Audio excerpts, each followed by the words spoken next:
Thank you, Mr. Chairman.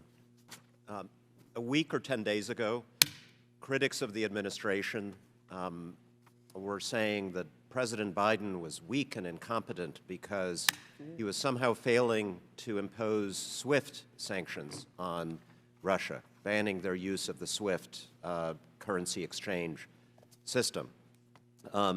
Since then, the President has managed to convince every single country in Europe, a remarkable feat, to do exactly what the critics were asking for, and in fact to do way more than what the critics were asking for. So, of course, everyone has forgotten about that, and we're now moving on to new arguments about why the administration is obviously weak and incompetent. The new argument is that there's this massive loophole in the sanctions because we're buying Russian oil. Now, let me say, I agree we should not be buying Russian oil. I agree with Representative Fitzpatrick that even a penny is too much, though I wish some of our Republican colleagues were willing to say what he also said, which is that this would lead to an increase in gas prices, and that's worth it because gas prices are not as important as the price of life. But let's have some perspective here. We imported last year, this is the number in your briefing book, $17 billion in 1 year, $17 billion in Russian oil.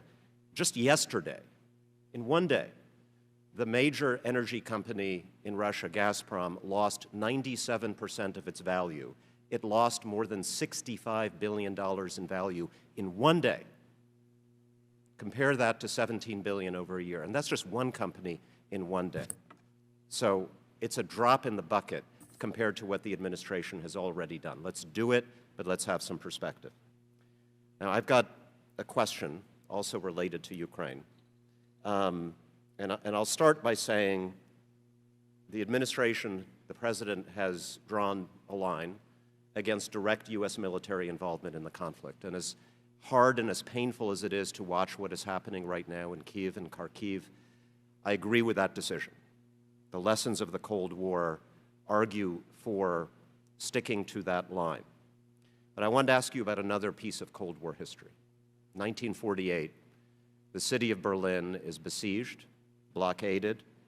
The United States military starts an airlift. We are flying U.S. military planes over hostile territory, delivering aid to keep the people of Berlin alive.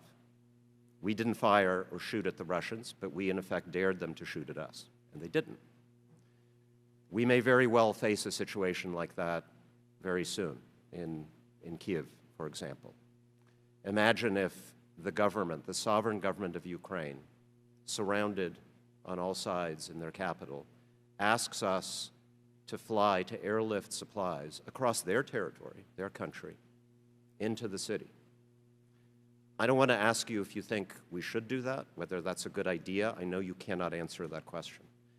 But I wanted to ask you whether you think, as a legal matter or policy matter, such an action would cross the President's line and constitute U.S. involvement in the war, involvement in hostilities.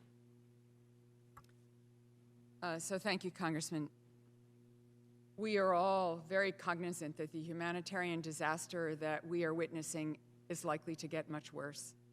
Not only the refugee flows and the internally displaced persons, but just the mere availability of fresh water, food, blankets, activities of daily living, the things of daily living.